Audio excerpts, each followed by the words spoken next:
Bonjour les Théo. Je suis en train de faire mon yoga. Hmm. Maintenant que nous avons fait le yoga, qui était très rapide, je vous l'accorde, nous allons passer à mes tendres années, la séquelle.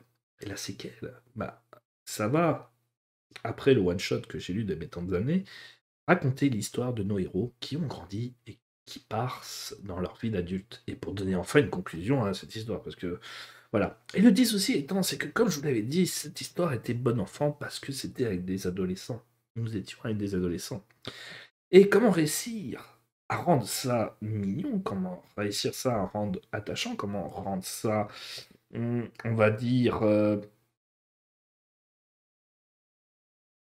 crédible, crédible avec ce sentiment que nous sommes en train de parler avec des adultes, et donc cette fois-ci, qu'il faut donc rendre les personnages légèrement plus adultes, et ne pas les continuer à les faire répéter un schéma qui sonnerait trop années 80.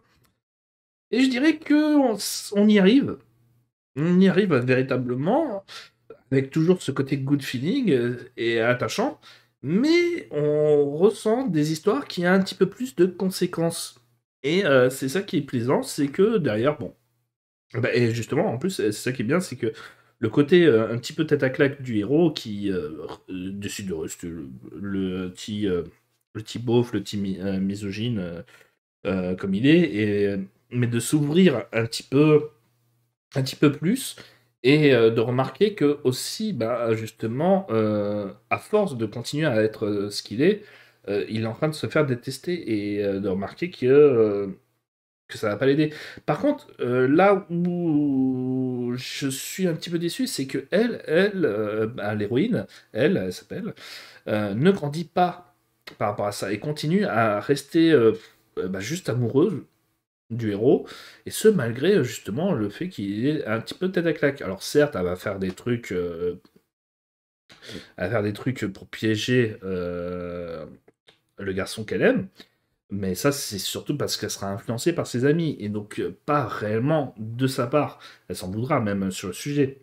Et c'est pour ça qu'il y a quand même un petit peu plus d'émotion. Mais la conclusion de cette histoire m'avait un petit peu déplu, dans le sens où justement, ça pour moi c'était un motif de plus jamais se parler, et ou alors il fallait aller jusqu'au bout et l'assumer cette fois-ci. Et dans les deux cas, bah, donc ils l'ont ni assumé et ils se sont pardonnés par rapport à ça assez rapidement, puisque, enfin, rapidement, je ne sais pas, parce qu'en fait, l'histoire se termine, ils se séparent, enfin, ils se séparent pas en tant que couple, mais ils se séparent, ne plus parler entre eux et qui disent que justement, peut-être qu'il lui en faudra tout le temps, ou pas. Et la page d'après, on les voit en train de avec leur photo de mariage. Donc on comprend qu'il y a eu une ellipse, une très longue ellipse, en tout cas, puisqu'il n'était pas prêt à se marier, de ce que j'ai compris très rapidement. Et là, il la cède assez facilement. Et j'ai du mal à comprendre cette ellipse. Je trouve qu'en fait, ça va un petit peu trop vite. Et que le comportement un petit peu gamin de ce couple est n'est plus d'actualité dans leur vie d'adulte. Et ils agissent encore un petit peu trop comme des enfants pour que la magie opère aussi bien que l'histoire principale. Après, cela reste plaisant. C'est juste pas un très grand manga qui sera énorme et tout ça. Ça sera encore aussi à conseiller, encore une fois, pour les enfants. Mais ce n'est en aucun cas donc quelque chose qui sera du niveau de Jujutsu Kaisen, qui sera au niveau de Black Box, de d'autres mangas, Dragon Ball et compagnie. Cela restera juste une lecture sympathique qui restera pour ceux qui ont connu cette histoire et non pas pour des milliards de générations. Donc, mais dans les années, c'est qu'elle, c'est sympathique, mais effectivement,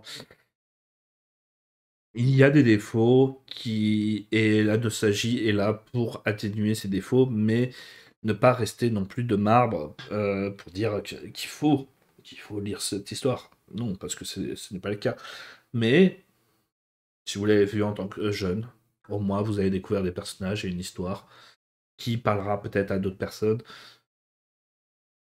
tout simplement parce que cela reste d'une honnêteté j'ai envie de dire déjà au moins plaisante. Donc je vous dis à une prochaine.